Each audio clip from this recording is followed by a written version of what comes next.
Welcome to Behind the Rail. I'm Airto Jackson, and as always, we have Ken Eston, our esteemed host, and I'm the co-host, and we are two people who talk in the microphones, and we talk sometimes about other things that are not related to writing, comedy, and TV, but Yeah, we do talk about comedy and TV writing. most of our talk is about TV writing and TV creating and all that stuff. So most of it's really informative for you people who are interested in creating your own TV. And the rest of it is actually my favorite part is when we talk about Erto's chickens.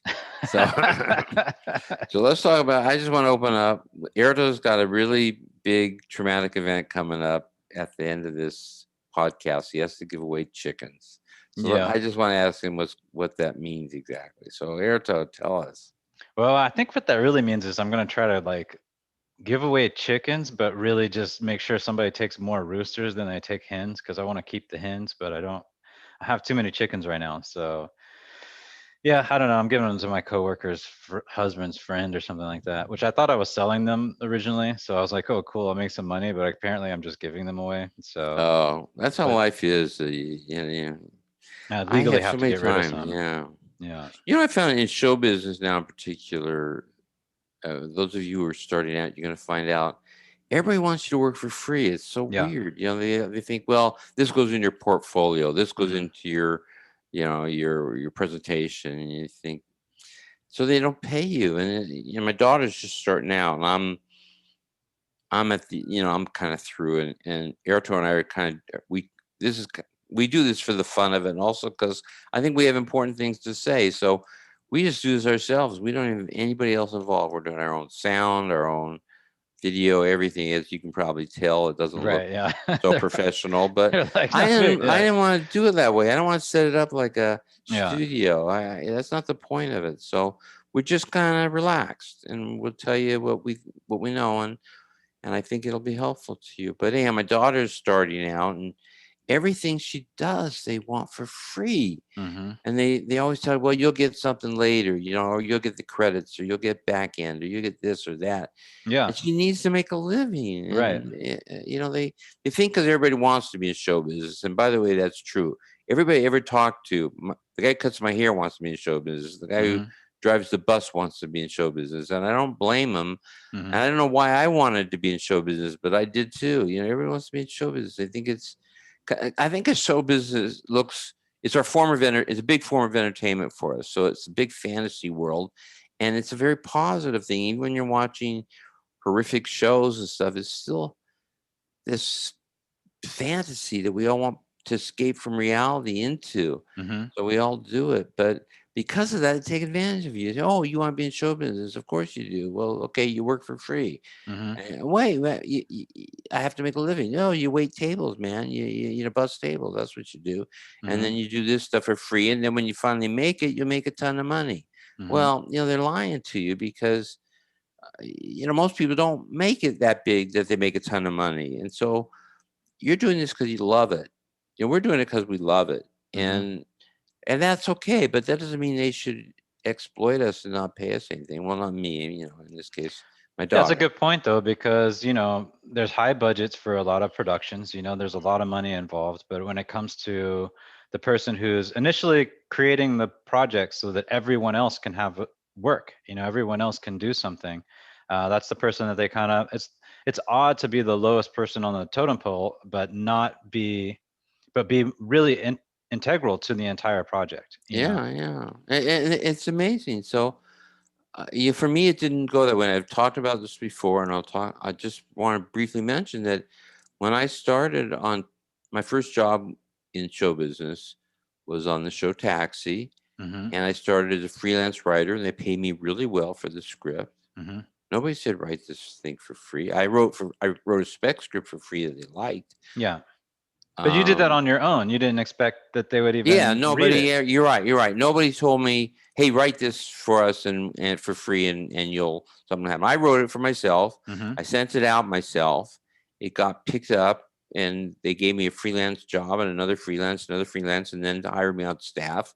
And as I worked on staff, I always made really good money I mean, I didn't spend much time doing all this free stuff that seems to be the new way. It seems to Mhm. be they're exploiting in Yeah, it far beyond they ever than ever anything I knew when I was starting out, exploiting new people. And yeah, it's an exploitation. It for sure is because they're like you said earlier, everyone wants to work in show business, and they try to lure you. You know, the bait is we'll give you credit, or we'll pay yeah, you on the back end. And everybody knows that films don't make money. You know what I mean? So at least with the books and everything, so the back yeah, end may the never back end's come. worthless. Back end's Yeah, worthless. Don't let anybody give you back end unless it's somebody and it's personal or whatever. But yeah, unless you're attracted to the person. the shows, yeah, the show itself, shows and movies are really great at making it look like they don't make any money. And if they didn't make any money, they wouldn't have these huge studios and people Right, running driving exactly. around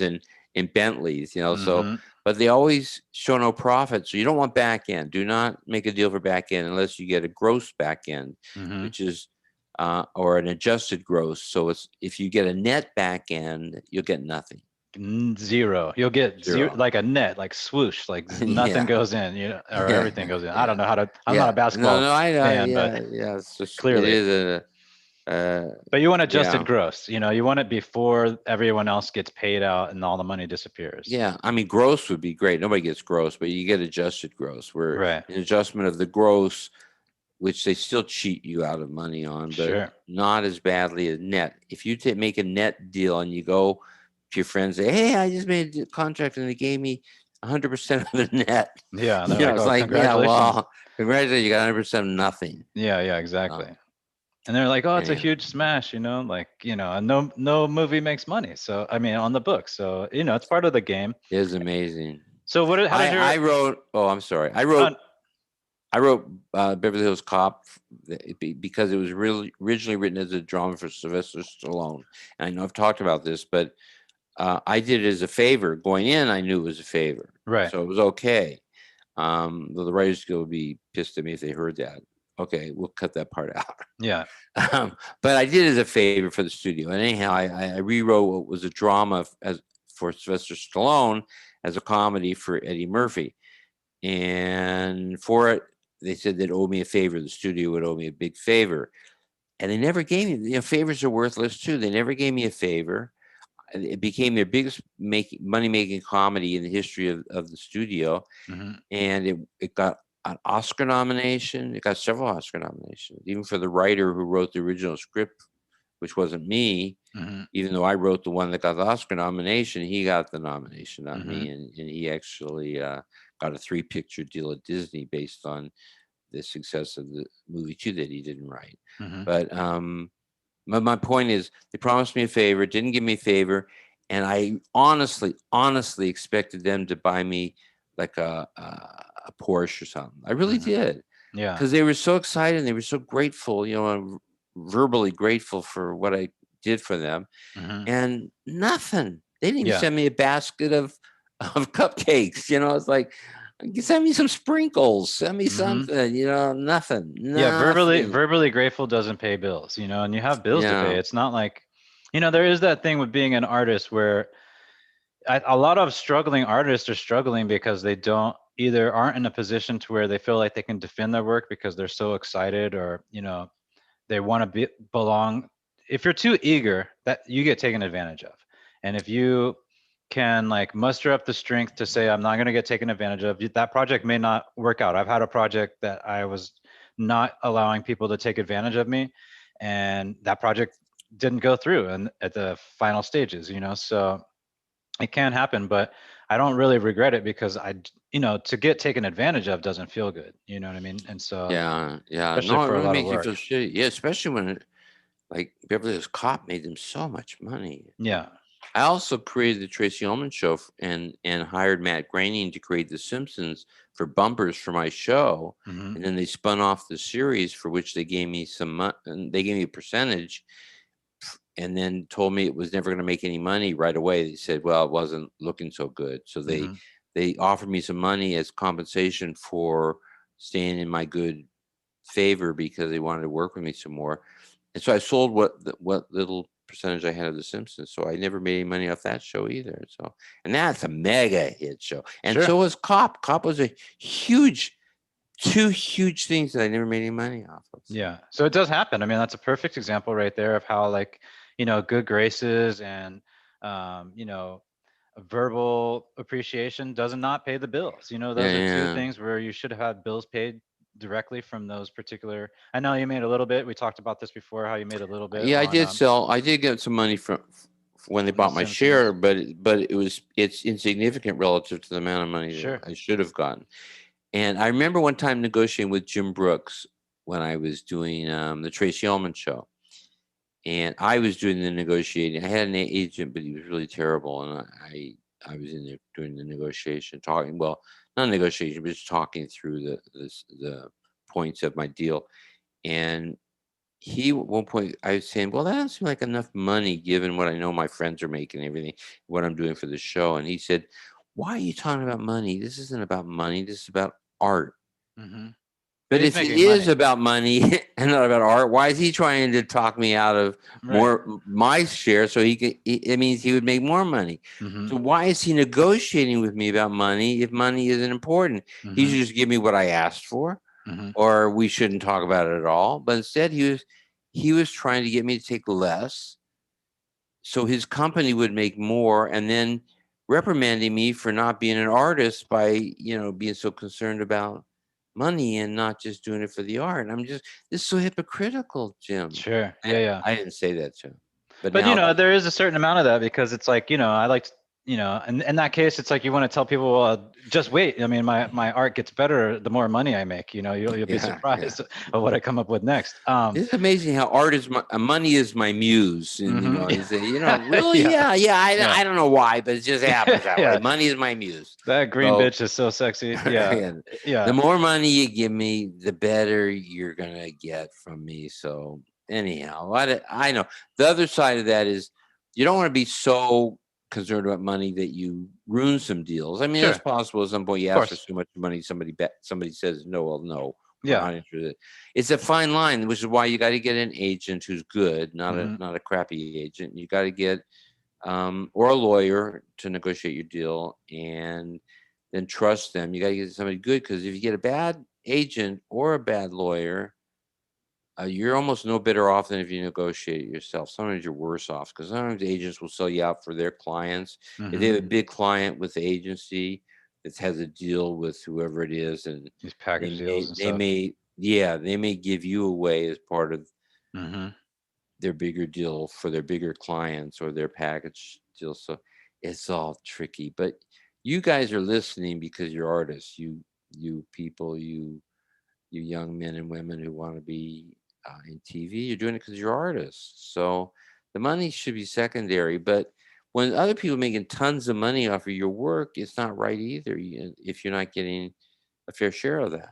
So. So what is your daughter doing now, like in terms of like, going to that step and like having to deal with, potentially being taken advantage of, and how's she handling She that? walks the line. It's a fine line. She turns things down where it seems like it's total exploitation, Hmm. but she works for less than her value on projects that she thinks are good projects that have potential and will look good Hmm. in her resume or her portfolio or the various things. Yeah. Um, and she's just trying to make a living. She makes enough. She makes a living. She Hmm. makes enough money off of the legit ones that she's fine. But um, there's just so many people keep trying to get her to do stuff for free.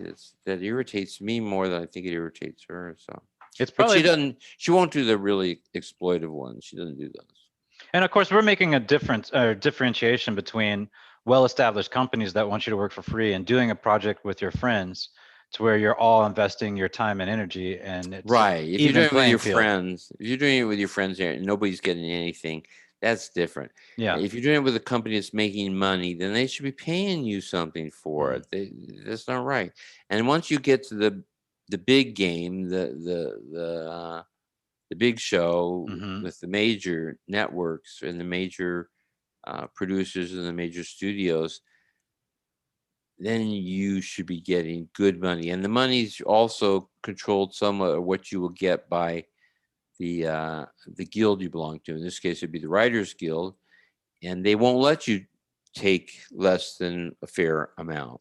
Yeah. And I So just want to that's say good too, too. for the record, like I'm not in the guild and I have not done like major deals or anything like that. I don't want to make it sound like but I have been involved enough to know like where deals can go south. And, speaking from my own experience and like, having people try to take advantage of your work or wanting you to work for free, those are things I can speak more, I can definitely speak to more honestly in terms of like the bigger stuff, Ken's been down that route.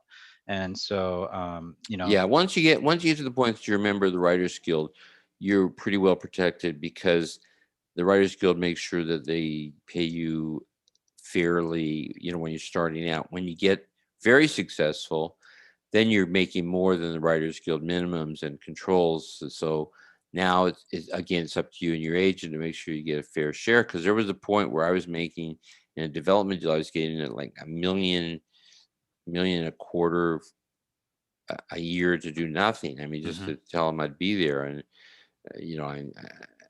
that kind of thing. There's no way the Writers Guild can control that because that's just nonsense. I mean, it's like nobody's worth a million a quarter just to sit at a desk and think of ideas. Even the best people I'd like to think I have am, flops. Oh yeah, you except for Airto, but you yeah, haven't gotten there yet. But you yeah, will. yeah. I just want to put that out there though, that expect that to happen because I'm Because I definitely think interested in that position. even people like, oh yeah, that's a good position. You're out there. Let them know you're available for Yeah, I'm those. available. Yeah, To sit at a desk I for a could sit at million a a desk. quarter I and sit at do a desk now nothing. for less, but I don't want them to know that. I want them to think Yeah. that that's my floor, and then we can go to the ceiling. But it's funny thing about it because nobody's worth it. They don't do those kind of deals anymore. I don't think with anybody Hmm. because they very often end up with nothing. Even Spielberg, Steven Spielberg had deals with Universal, and he turned out things like that show that was the anthology of Hmm. some called, I can't remember what it was called. It was just a bunch of little vignette stories, short stories that had some kind of fantasy element, some kind of special effects in them, Hmm. and it flopped. It Hmm. was a flop. And that was from Steven Spielberg, who was being paid much more than I was being paid to sit at a desk and think of ideas. Hmm. And he came up with some pretty bad stuff. So Yeah, not bad stuff, just stuff that didn't succeed. Just and stuff a lot of that that stuff, what do you think? Is that more from the germ of idea that's not really as strong as it should be, or is it just that sometimes a lot of stuff falls apart in execution? So the idea is great, but execution really. all that can happen, and it could actually be the fault of the actual product you create. But sometimes it's just fate. Hmm. You have the right show, but at the wrong time. You have the Timing, yeah. wrong. It's just timing and luck. And I say this almost every other podcast. I say luck. There's a luck factor. No matter who you are, even Steven Spielberg, you have to be there at the right place with the right thing, the right project, and the right for the right people, and you can do something wonderful that just doesn't sell, and you can do something that's just kind of ordinary and make a lot of money off of it. Hmm. Yeah. It's very strange. So I thought the Tracy Ullman show was a wonderful show, and I thought that The Simpsons, which was just our bumpers, they only took a total of a minute in the whole show. They're all the little bumpers only added up to about a minute. Hmm. I thought they were not that good, honestly. Yeah. And other people who are well established in the business were saying the same thing. Get rid of those bumpers; they're not very good. Well, those Hmm. bumpers went on to make billions of dollars, Billions. and Yeah. yeah, huge. I mean, incredible amount of money. The Simpsons have been on for 30 years, and and the Tracy Ullman, Jim Brooks pulled the plug on it in the fourth year.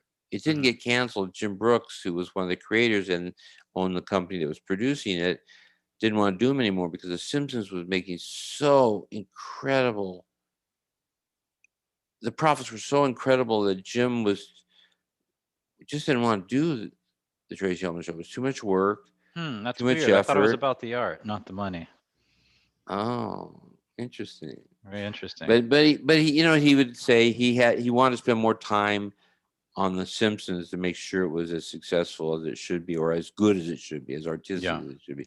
Hmm. So Well, Jim there you go. Jim Yeah, there's the art. Mhm. Jim and Sam Simon brought in all the art into The Simpsons. Now, Matt Groening drew The Simpsons and created The Simpsons and had the idea for The Simpsons, but it was really Jim Brooks and Sam Simon who brought it to the television level of the kinds of shows that they had always done, which were award-winning shows. Mhm. And without the two of them, I really don't think it would have succeeded. But the two of them made it a good idea. They made uh, viable, and it became a hit. Matt gets all the credit, but I think at least as much credit should go to Jim and Sam Simon. Sam Simon, but they really are not much mentioned. It's usually all about Matt, and Mhm. Matt wouldn't have succeeded without them. And though Matt says he would have, and he says it was just a matter of time. But um, Who do you think had the biggest influence on the story arcs within those episodes? Is it something that like Jim, Sam Jim Brooks Simon and or Jim Brooks and Sam Simon. yeah. Jim Brooks and Sam Simon brought story development and character development to what was just a simple cartoon. Mhm. It was little box cartoons in the free newspapers. That's where Matt was was doing his Life in Hell characters, which was not The Simpsons, but we actually tried to make a deal for the Life in Hell characters, and Matt wouldn't do it. This I gotta give Matt credit for this. Matt walked. Mhm. We were giving Matt this chance to be on TV, and he said, um, "No, you can't have my Life in Hell characters. I make my living off of them, and Mhm. I sell a lot of merchandise and stuff off of them, T-shirts and stuff. I eat totally insignificant relative to the merchandising. I mean, not even in the universe with what Mhm. he makes from The Simpsons. But to him at the time, he didn't make much money, but it was all the money he made, and he didn't want to give it to Paramount. I mean, to 20th Century Fox. So I got to give him credit. He walked. He walked. He said goodbye, and he left. And then when I was running the show along with Heidi Perlman and Jerry Belson, and I went to them one day. I was working just some of the days because I also had another deal with somebody else, and I at one point noticed that they were drawing cartoons of a psychiatrist, a woman psychiatrist, and her clients instead of The Simpsons. And I said, "Well, what happened to that?" I mean, we didn't have The Simpsons yet, but I mean, the another artist was doing stuff. And I said, "Well, who's this new artist, and why aren't we doing stuff with Matt Groening? Why aren't we doing that Life in Hell?" And they said, "Well, Life in Hell, we couldn't make the deal, and he walked." And I said, "Well, I liked his I liked his perspective and his tone and his characters. So maybe he has some others that he would sell that he's not using now." And so like nobody ever had somebody hadn't thought of that. Maybe nobody appreciated him as much as I did at that time. I saw huge potential there. And what I was saying about Sam and Jim making the show take off is true, but Matt had the germ that from which it all grew, and I recognized that early on. So I wanted to be in business with him. And so I said to Richard Sakai, who was doing all the legwork, who was the producer, well, why don't you go back to Matt and see if he has some of the characters he will allow Fox to own and merchandise, and just give him a piece of the merchandise and merchandising. So very shortly after that, we started getting drawings of the Simpsons from Matt Groening. So Richard was successful in getting that path going. And then later on, I've read stories that all say Matt didn't want to give up his Life in Hell characters, so he made a meeting with Jim, and while he was sitting in his outside office, drew the Simpsons and went in and did like they made up this fantasy. It's Mhm. not true at all. That's not at all how it happened. Matt was asked to come up with some other characters by Richard Sakai, and Matt may have drawn The Simpsons in The Office because they're based on his own family, so it wasn't Mhm. that hard. He didn't even the names are the same, so he didn't even really use a lot of stretch of the imagination, though Mhm. he did draw the characters the Right. way that they are.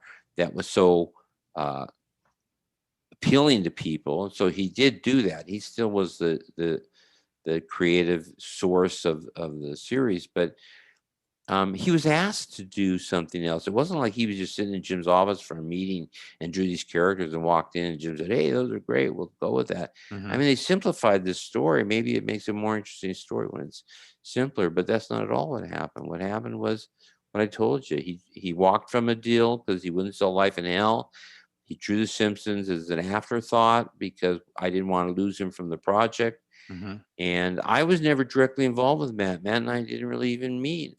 I didn't meet him until much later when he was doing some Simpsons characters in a sketch where um, Maggie sticks a fork into a electric socket and gets Mhm. electrocuted, and it burns her hair, and she's it's all blackened and Right. burned up, and her reaction is, "Ooh, that was fun." And Mhm. I don't remember if she even says words. I think she just went, "Ooh," and she stuck her fork in again. She wanted to do it again. So I actually met with them and said, with Matt and Richard and Jim, I said, "I don't think you should put this on the air because Mhm. kids will start playing with their electrical sockets, and I think it's Right. dangerous." Yeah. And all three of them jumped all over me and said, "Hey, this is art. It's not our responsibility to police the kids. That's for their parents," Mhm. which I disagreed with. And then they said, "That's not an artistic position you're taking, Ken." They were meaner about that and That's kind interesting. of ganged up on me. And I said, they said, "We can't censor what Matt wants to do." And I said, because he's an artist, Mhm. excuse me. They said they can't censor Matt because he's an artist. I said, "What are we, chopped liver?" Mhm.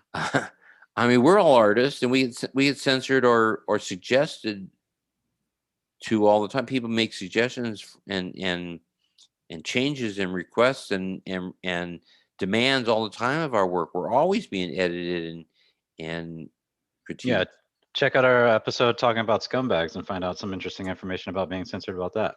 Yeah, I was censored on that. So, but Jim and they all said, well, somehow because he was actually drawing, like they thought the word artist means you have to draw something. Mm. I don't get it. We were all artists, and somehow our artists can be given notes, but a man who actually draws art cannot be given notes. So they kicked me out of the room basically. They said, "Get out of here." I mean, they were really hostile. "Get out of here. This is art." Mm. And they put it on the air with her sticking her fork into the thing, get electrocuted. She gets burned up, and she You're found it also funny. assuming She though at stuck that it point that again. every child has parents that are watching them. Not just parents that are responsible, but not every kid that's available to have a fork and a light socket or electrical socket has parents. I mean, there's a broad variety of people. I can understand the responsibility you felt toward the greater public at large. Just in the simple fact that, like, yeah, this seems like fun for a kid to do. Is there any other artistic way Yeah, because if to they couldn't approach the stick, storytelling? somebody said, "Well, you couldn't. It'd be too hard to stick a fork in." Well, but you're showing that there's something fun in that little socket, so they could Hmm. stick. They could wet their finger. They could stick some other A piece of screwdriver or metal, something. wire, or a Hmm. screwdriver. And I was furious at them, and they were furious at me. I said, "How can they not see their responsibility?" And Hmm. this is something I'll say to everybody, and maybe you'll never watch me again because of this, but I think artists have a responsibility. You can't just do art and say, I'm because I'm an artist, I have no responsibility for the outcome of the results Hmm. of my art. That doesn't mean you have to censor yourself. Can you hear that? That's a little bit of censorship right there. There we Um, go. that's the censor. That's the I censor forgot. I calling forgot. them. I forgot. I left my phone in here. They're calling me right now. It's Yeah, Jim Brooks and it's yeah, Nat Groening calling me right now saying, "Stop talking about me." yeah. You can't talk I about that. I thought I turned that off. Just give me another second. They'll hang up. Sure. Comedians do the same thing though, a lot where they're like, it's a joke, and if a joke is at someone else's expense, you can't be I understand the impulse to want to be free in your art. That's perfectly fine, but there is a certain amount of you have to be you're responsible to people all throughout life, whether or not you're creating art or whether you're just doing anything else in life. So why would it stop there? I don't, and I talk I about don't this get too, it. the cancel culture. I don't think that's a healthy response, a knee-jerk reaction to everything. There is kind of like, but there is a fine line where it's like I don't know where the line is, you know what I mean? But I definitely know that there is one where it's like if you're demeaning people or, you know, I don't even know all the different parameters to think about in terms of cancel culture, but it doesn't hurt to have responsibility. It Yeah, it no, shouldn't hurt your craft altogether, especially for it one shouldn't scene hurt like your. that. It really shouldn't hurt your art at all because you get censored and you have to make changes anyhow. I just think it's a fine line and it's hard to know where to draw. It's like the freedom of speech. You're not free to yell in a theater fire and have everybody run and stampede themselves trying to get out fire fire and they're all that's If there's you no don't have fire. if there's no fire I meant Yeah, yeah yeah. I'm glad you threw that in if there's no fire and you yell fire and people stampede and get hurt that's wrong and Hmm. so that is your freedom of speech allow you to yell fire in a crowded theater when there's no fire no so there's got to be some boundaries and the world is not black and white the world is gray and other colors in between it isn't black and white. You can't say artists don't have any responsibility. Hmm. Writers do because even though they're artists, they write, they don't draw. Hmm. It's like I don't get it. Yes, we all have some responsibility.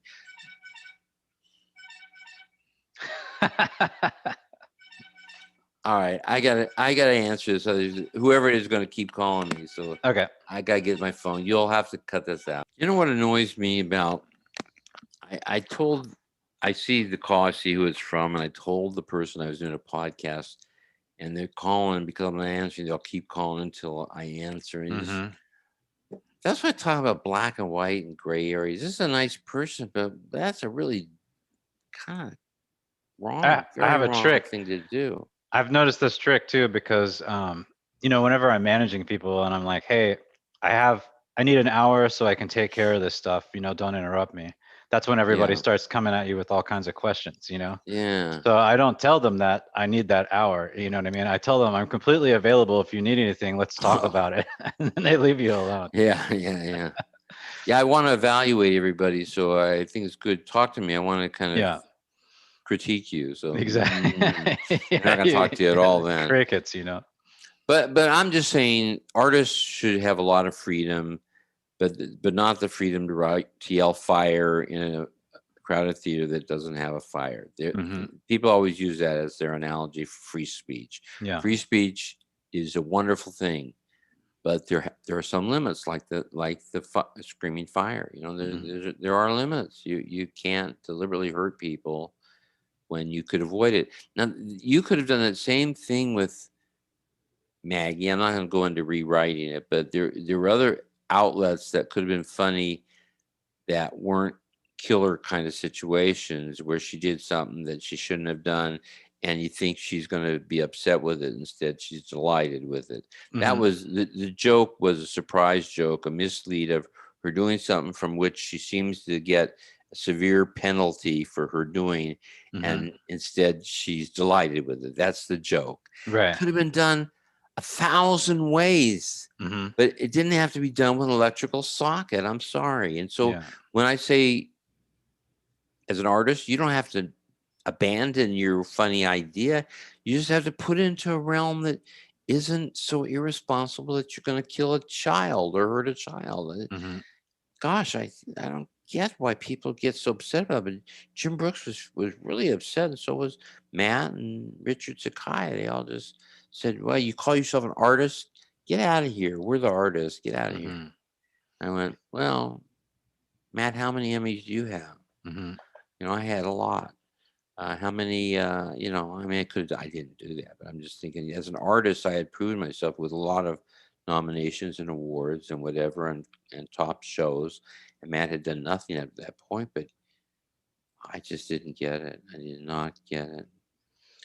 Yeah, and I get it. It's like you don't want to go around feeling like you're the police of the world. Nobody wants to just be like the hall monitor for everything. I don't think that's a healthy state of mind either. But you do want to recognize, for the same reason that people don't talk about suicides on television very often, because there are people who mirror. And so if they're depressed, they will, and I'm, bringing it up now, I guess that's kind of hypocritical. But anyway, the point is, like, if you talk about things that are potentially harmful to other people who are in a vulnerable state, then they could mirror or copycat that kind of behavior and Yeah. not really recognize the outcome could be disastrous for them. Especially something where, I guess in this particular instance, where you have you know a kid being delighted by being electrocuted. I've personally been electrocuted, and it's not that much fun. No, no, it's I not can tell fun you at it's all. really shitty. Yeah, it is shitty. Yeah. Yeah.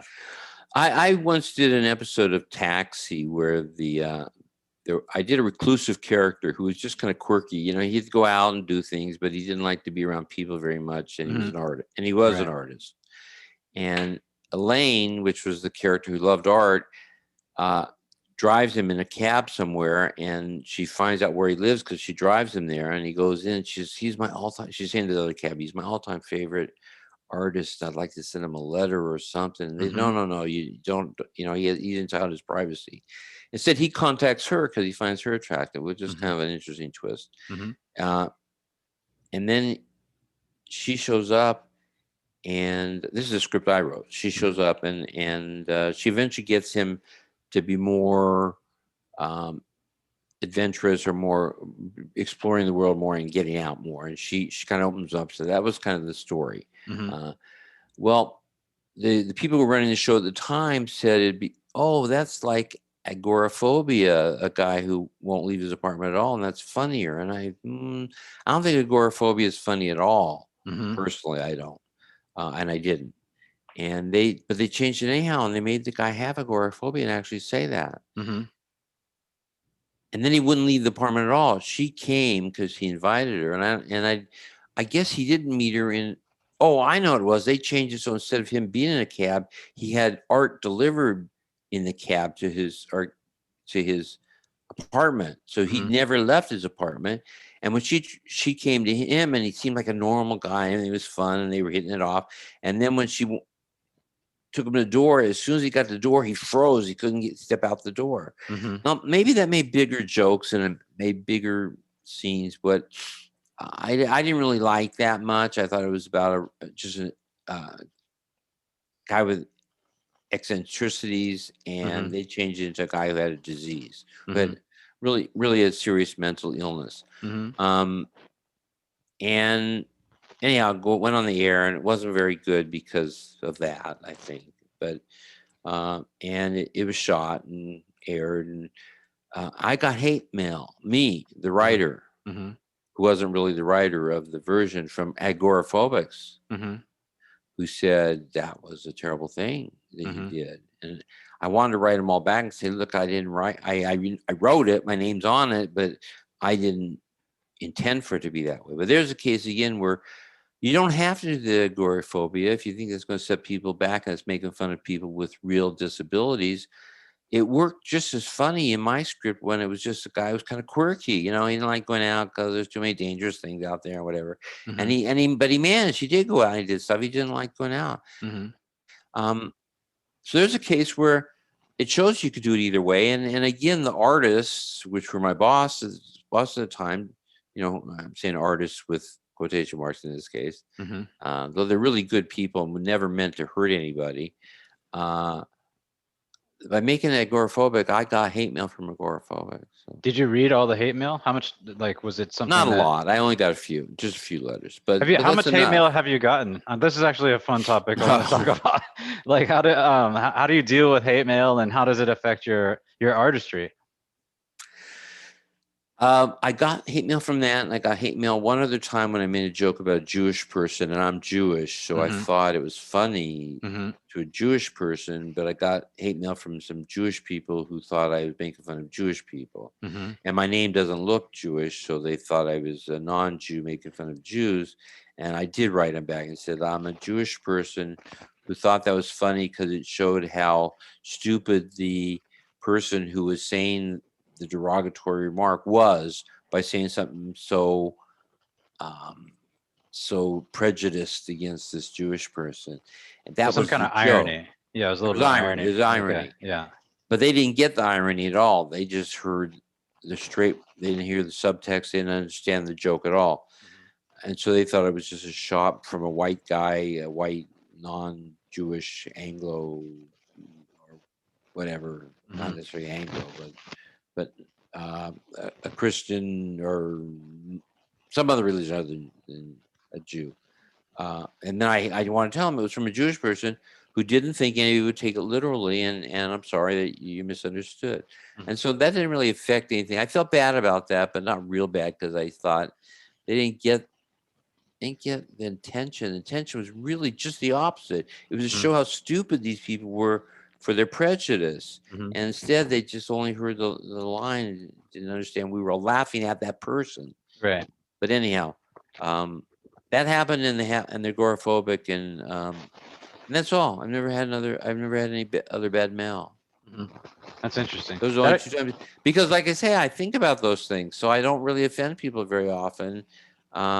I mean, I say offensive things, and I make mistakes. And um, somebody said, "Well, the good thing about," no, I'm not going to say this. This is a joke about agoraphobia. I won't do it. Never mind. But somebody said Now, something. now I'm like Well, really somebody interested. once said, somebody said to me, "At least with the agoraphobics, they never come and hurt you. Yeah. They can't leave their apartments." And Yeah, there you go. I said, "Well, that doesn't help." I think nowadays we can make those kind of jokes, right? You just can't say the R Yeah. word, the N word, the S word, the A word, and I think there's a couple other Is there letters R there. word? Did you say the R? You can't say the Yeah, R word? Yeah. definitely the R But word. I didn't know what the R word. Somebody said to me one time, "You can't say the R word," and I didn't know what the R word was, so I was afraid I was going to say it. I tried looking up R words in my Yeah, defensive. I looked in the Urban Dictionary and under R, I was like, "No, what's the R word?" I couldn't figure it out. And somebody finally told me, and I went, "You got to be kidding me!" So anyhow, so there's a lot of things. There's censors out there who will censor you for no good reason. I once had a censor tell me Lotka, one of my characters on Taxi, couldn't have a bag of stinky mhm, goat droppings, but he could have a bag of stinky goat pellets. mhm. And I said, I'm just going to take the joke out because it's not even that good.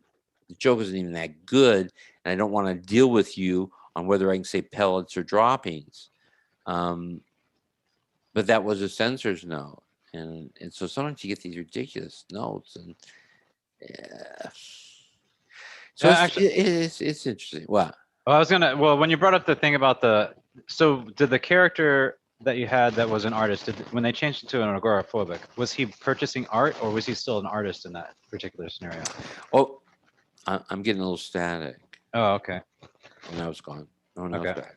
Okay. No, it's So fine. anyhow, by the Was way, this is for those of you listening. Listen, we're trying to feel our way through. We're both artists, not technicians who really know this other stuff really well. So we're just doing this because we want to get it out there, and so maybe we're gonna have a little static or a little that this and static you that, but still? we'll get it straightened out.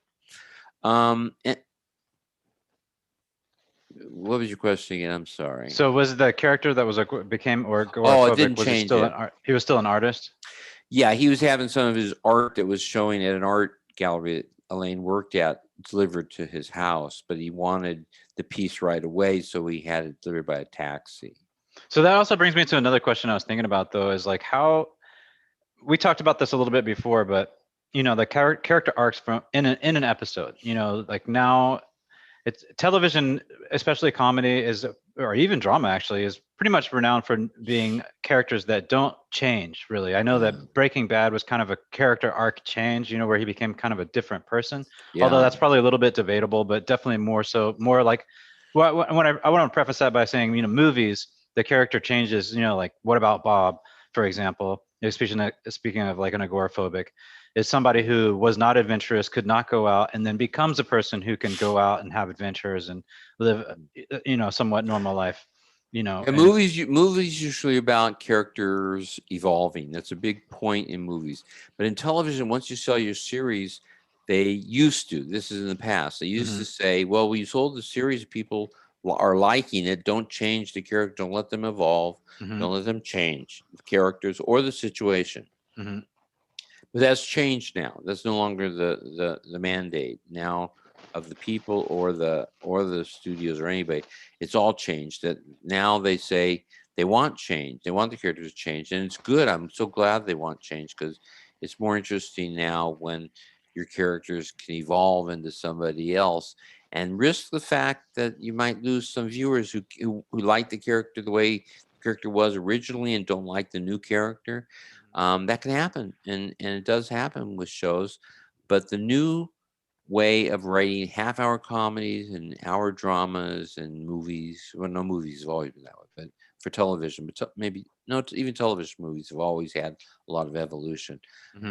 But the half-hour comedies and the hour dramas had very little to no evolving or development of the characters in the early days of sitcoms, or no, the later days of sitcoms, even until very recently. Now they want them to develop, and I think whoever got that to start happening, who how that movement started, did a great favor for us, because the shows all evolve much more now, and they're much more interesting. You don't know what the character's going to do or where he's going to go. Even sometimes your lead characters die now. Never used to Hmm. do that. Lead characters didn't die, and major characters didn't get killed. And And can we talk a little bit too about what a change means in terms of a character, just in case there's people who may be interested in knowing that, but they don't like if you have a Mary Tyler Moore, that type of character doesn't change. And like she was mm, she was like a divorcee when she started the show, and that was like yeah, her starting her new life no, on she'd her never been married, which never been was married. in those days that was a shocking thing, that a woman in her late Professional woman. yeah, in her late 30s, that she didn't have a husband or never been married, and that was breakthrough in those days. Shows you how far we come now. It's like it's the norm. So, Right. Yeah. Now you don't but in need a those man at days, all. Never did, yeah, yeah, you incubate never a did. baby. Yeah, sure. Someday they're gonna figure that out. They're gonna say goodbye to us. So, My wife was saying there's a uh, new emoji now that where it's men that are pregnant. It's like a oh, mustache, but a pregnant person. This is like I, the new emoji that's out right now. But yeah, for a character, for people who like characters and like the writing, understanding character development and everything. character But development is very important. So you don't want a character to change instantly. Instantaneous changes are fake and don't feel real unless hmm. it's something so traumatic. Somebody does something to somebody and that person dies, or something brutally or awful or hugely happened, and you feel enormous guilt, and maybe it does change you. Hmm. But characters do gradually change, and it kind of started with for me, it started when we were still doing Cheers on Sam and Diane, because Hmm. Sam and Diane originally um, had a love-hate relationship. They were very sexually attracted to each other, but couldn't stand each other's personalities Hmm.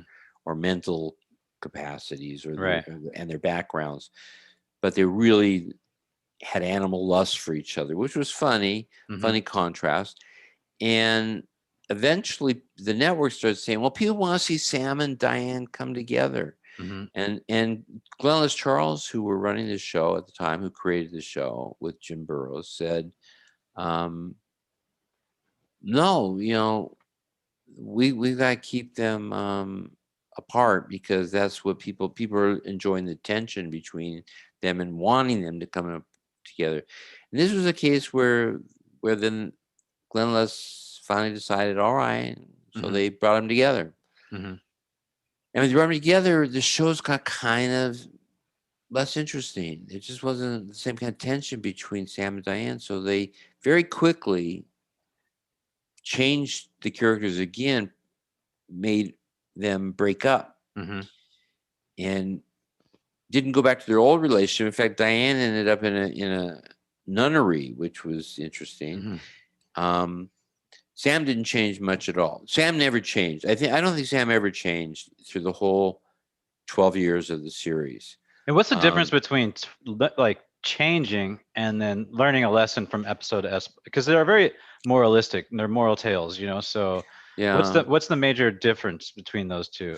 Well, people can learn little things, like somebody who used to who somebody maybe learns that most of the time they didn't learn anything that change who they were, but they could grow as characters because they did discover changes. But say, for example, some kid is always picked on as by bullies on Hmm. the uh, playground or something.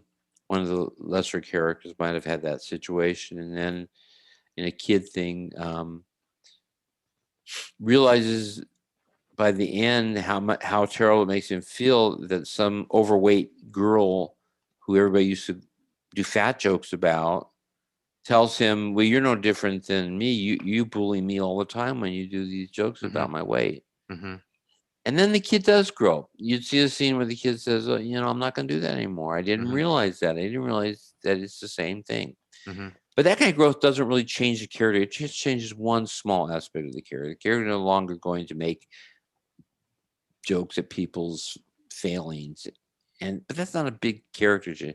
A It'll big be the character same the change, next episode. They'll just not make yeah. jokes You about won't yeah. and you won't bring it up and you won't see it and the character won't look like the character changed at all. Those are the Mhm. kind of changes we would do. Mhm. Changes that don't really change the nature of the character. But you brought up Breaking Bad, which I think is a great example. But that was a guy who was very docile and um, I don't know if he was kind. You wouldn't say he was kind because we never saw him do kindness. We saw him being very agreeable and Mhm. almost Mhm. obsequious. He Mhm. just did what people told him to do, and he was very meek and mild and Mhm. docile and all that Right. stuff. Yeah, And exactly. then by the end, he was responsible for people dying and Mhm. killing and selling harmful drugs to everybody, including minors and everybody. But um, that was a huge change. That is an arc. That is a Mhm. character arc, and that's what we want to do now. Or that's what the networks and the people seem to want now. They want a character to really change. He changed dramatically. He went from a good guy who maybe had this bad potential in him. Maybe he was even had evil potential that Mhm. was brought out. At the end, he said something about he realized he actually enjoyed what he was Mhm. doing at the end. He didn't do Right. it. He started out doing it to make money for his family. So when he died of cancer, they'd have some money. Mhm. And at the end, he said he wasn't doing it for them. He was doing it because he enjoyed the power and the success, and he Right. was really, really good at being this bad guy. You Mhm. know, Which was new to um, him even. yeah. Something that he So discovered. that's really good growth. That's Mhm. big growth. That's the character completely transforms. Um, doesn't even those that kind of growth doesn't happen much on comedies. Even Mhm. now, I can't think of any comedies, even current ones, where people change that much. Yeah, they usually just have Um, these incremental, episode by episode. I don't know if you call it change, but really growth. And that was actually kind of another thing I wanted to talk about is how to articulate or how to, for somebody who's interested in writing a particular, say you're writing a pilot, and like people want to know like, well, how does the character grow throughout the episode? That seems to be like something that people they are do really ask interested that. in. Yeah. But now when you sell a series, they call it arcs. They want Mhm. to know what the character arcs are. They want to know where the character starts and where the character ends. Mhm. And in the old days, we used to say, well, he starts here and he ends here, Mhm. Mhm. and that's exactly what they wanted. Now they want to know where the character goes, so that the character might have a quest. I can name a comedy where and that comes to mind is the one with the character was trying to make up for bad karma he had created by What being about so Earl? bad to yeah, yeah. What was it called? Is it It What wasn't About called What Earl? About No, Earl? It no. was What about Earl? there's some Earl. God, I can't remember. I used to write for that guy's company too. I can't even remember. Jason Lee's company. Um, Something Earl. Anyway, yeah. yeah. Well, anyhow, I'll look so it up. I can't believe yeah, look I'm at terrible that. at I'm terrible at names. I always get stumped on names. So in the beginning he was just a kind of a crook, just he used people, he abused people, he did all these bad things, nothing like murder or selling drugs to children, but or stealing from charities, but bad stuff. And when he almost dies, and when he almost dies, he thinks it was a result of bad karma, and he tries to straighten out his bad karma by going back My and name is Earl. making yeah, my name is Earl, that's it, and trying to go back and righting the wrongs he had done to all these people. So the whole series was about him go back. So he had an instantaneous change. He went from a guy who was a bad guy to the guy who had an awakening because of a near-death experience, Hmm. and that led to a new series where he's uh, a new good guy trying to make it for all the bad stuff he did. And at the end, he was still a good guy trying to make up for bad stuff he had done. I didn't see the final season. I don't know what the payoff was to that, but in the middle, he wasn't really growing, except he was becoming a better person. Hmm. He was becoming a better person. So it was a slower growth. Similar to But The Good Place in a way. Kristen Bell's character, she was yeah, she was becoming a better person. really horrible person, and then throughout this philosophical journey where she's uh you know in the good place, or however you want to frame it, once the show continues it changes, but she started to change, and make but Well, that in that's a good itself is, change. That, yeah. that is big change, but that's the kind Yeah. of change you do now. And so if somebody said, well, what's this character's arc? You would have said she went from somebody who did bad things, who seemed to have no conscience, Hmm. but wasn't evil. She was just No a consideration person. for other people, just kind of Yeah, narcissistic, yeah, self-involved. narcissistic Yeah. and yeah. So she evolved over the course of the series into somebody who was a better person. She started out doing self-serving too. She only Hmm. wanted to be a better person so she could get into the good place, Hmm. um, or stay in the good place. She thought she was in the good place. Right. Um, so those are the kind of character arcs you want to do, and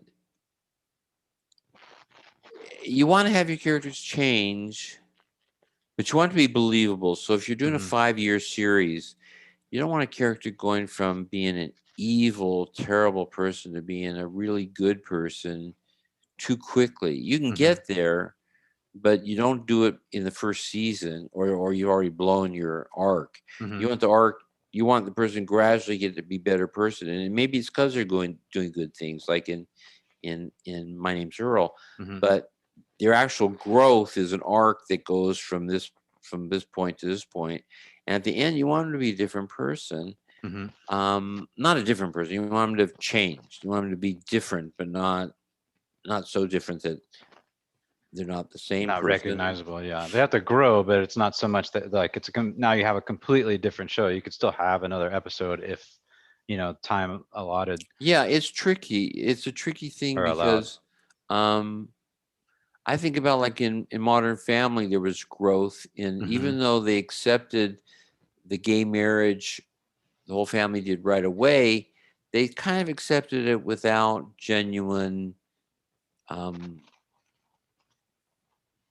acceptance. It was kind of a just doing just doing it, but they grew to love that couple and the children, and the adoption Hmm. and such. And again, I don't watch every episode of every series, so sometimes I bring up a series and I may not be able to tell you how it ended because I don't always watch the end of series. Hmm. But what Yeah, that that one was a was given though. about was that was a growth. Yeah, What? that was the kind of given. Like they'd already, when the show picks up, like they're already having these families. So I know that the gay couple, they did adopt and everything, but they were already, I think they were already married, or did they get married on the show? I think they got married on the show, but they were already a couple. They were Right. already together, Yeah. and they adopted, I believe, and then they got married. But there was real genuine acceptance developing, Hmm. and that was an arc for everybody. Everybody had that part of the arc, in that they were now not just accepting this situation that was strange to them, they Hmm. genuinely appreciated that marriage, Right. that couple, and that was a growth. And there was a growth between the characters. The older person who was married to the younger woman. There was growth in her becoming more adapted to from her Colombian background culture to Hmm. more American culture, and they had clashes over their cultural differences and their temperamental differences, but there became a, a, a gradual acceptance and understanding of each other. So the growth can be small or it can be large. It can be somebody going from being a bad guy to a good guy, or a good guy to a bad guy, um, or a woman who's troubled to some woman who finds her way in life.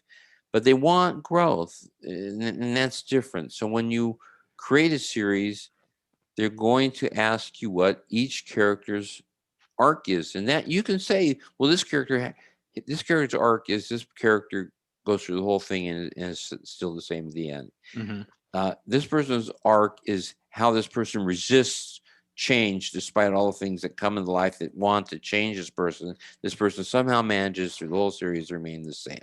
Mhm. That's a reasonable arc, Mhm. but most of the arcs have to actually have your characters evolve in some way. They have to develop some change in who they are, but not so much that they're not the same person, but that they have different personality traits and such. And so the new way is a better way. Have your characters grow. Have people grow. People grow. Sometimes for the better, sometimes Mhm. for the worse. Some people get to be better people, some people get to be worse. Mhm. Um, but when you create your series, be sure that you take that into account. That they will ask you about every major character, and you have to have at least four major characters in a sitcom, a half-hour comedy, whether Right. it's a sitcom or not. Mhm.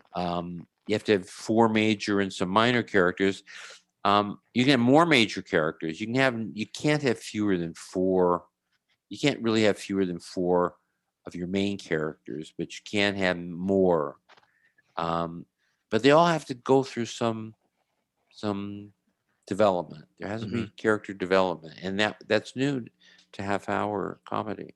Yeah, BoJack Horseman, he kind of, I think that's a very common trope, right? Is to have a character that's kind of somewhat despicable, and that's an easier growth to see, where Hmm. somebody's somewhat despicable, and they don't become Mr. Rogers at the end of the series, but they definitely Right. are a little bit less.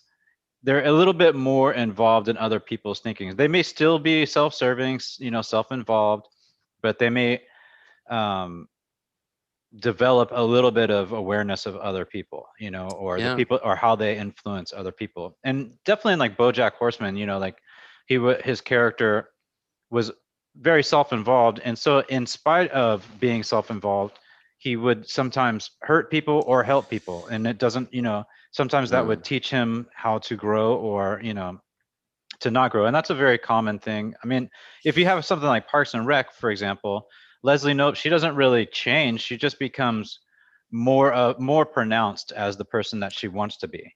Which I guess yeah. is a growth. It is a change, and she becomes like, she heads towards being like, instead of just the local politician, she becomes, much more on the world stage. She becomes open to Right. the world She stage. became more worldly, Hmm. more sophisticated, more aware. Yeah. She was a little simply directed toward being a good person, and Hmm. then she expanded more. And I know she Um, changed because they had children, I believe, toward the end of the series or something like that, or at least she I became don't know pregnant. about that part, but Yeah.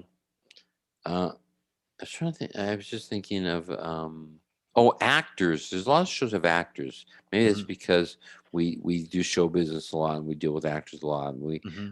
my show, one of my shows, Taxi, had a character who was an actor. Another show I Oh, created you had mean as a character that is an as a actor? character actor, Right. as an actor who's playing the part of an actor. Yeah. Right. Right. So in that case, sometimes they grow and sometimes don't. Sometimes some people have actually accomplished it. Sometimes starts as a struggling actor, and by the end of the series, can actually be a star. Like And Joey from maybe, Friends.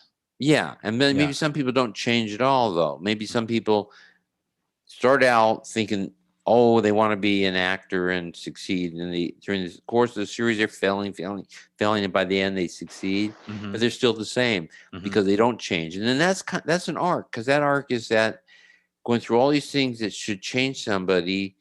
The surprise is they're still the same person even when they get it, or maybe they get it and don't want it anymore. Hmm. That's a character development. Hmm. Realizing being famous as an actor doesn't make your life happy. You have Hmm. to make your life happy and do what you want to do, have the career you want, but that's not the thing that's going to make you happy. What makes you happy is how you live your life. Right. That's a lesson that you can do with growth of a character. And when I was in Taxi, we had a character, Bobby Wheeler, who was a really good actor who could never get a break, but we never changed that. He never did get a break. Hmm. Hmm. Tony was a good boxer who never got, I mean, a bad boxer who never got better. Elaine was a art the student of art who was an art gallery director who never changed, Hmm. and But she did have actually growth. nobody changed except maybe Louis changed a little bit. There's Louis that De episode Palma, where like she tried to get, the main character of that show was his name was it Jim? the main character of Taxi Yeah, was Alex Rieger. Alex. Okay, and then so like you remember the episode where she invites him to an art show, or not an art opening, but she has a party at her house and she doesn't want him to embarrass her Yeah, by like yeah, talking about how he's a taxi driver, and so he has right, to make up this elaborate life that he doesn't really have, and then he kind of leans into it because he's hitting on that girl, and then she wants him to like be himself, because right, right. so she grew because she realized like you don't need to be embarrassed about who She you grew in are. that episode. She grew in that episode because she realized, yeah, don't be embarrassed about being a cabbie. If you're a cabbie, you're a cabbie. Tell them that you want to Hmm. be an art director eventually, or not an art director, a director of, or Gallery host or a something. gallery host, or Yeah. gallery, own a gallery, or supervise a gallery, or whatever. Hmm. That's what she wanted to do. She wanted to work in a private gallery of some sort. Um, and she realized she would no longer deny that she was a cabbie. So don't be ashamed of what you are, Hmm. because you really want to be this. What you are, you shouldn't be ashamed of. She learned that, but we Hmm. never dealt with that again. When Yeah, she yeah. learned that in that episode, she Right. learned that she had growth in that episode. She had an arc in that episode, but in the overall arc of her character, there was no growth. Yeah, that's interesting. And we've talked a little bit about MASH, on occasion, but other than changing characters because they had like what Honeycutt, and then they brought in somebody else that was a completely different character. Yeah, But the Alan Alda character, did I say his name? Alan Alda, right? Yeah. yeah, uh huh, His character, he learned and like he evolved with the war and he learned to accept certain things, and but he was always the same person. That's yeah, kind of the driving thing that we're talking about, is like the characters grow from episode to episode, but they're still that character. Whereas in a movie, John McClane, I guess, for using an example like Die Hard, he's a slight and it doesn't have to be a big change for a person to change, you know what I mean, to grow, but he's a different person from the beginning of the movie to the end of the movie. He's yeah, and especially by episode 8, I mean movie 8 or whatever, you know what yeah, I mean. He's the same with Rocky's a good example where um he learned to believe in himself, right? And a lot of yeah. people think the idea of Rocky, which I really love Rocky for this, is people think like him fighting Apollo Creed or whatever was the main thing.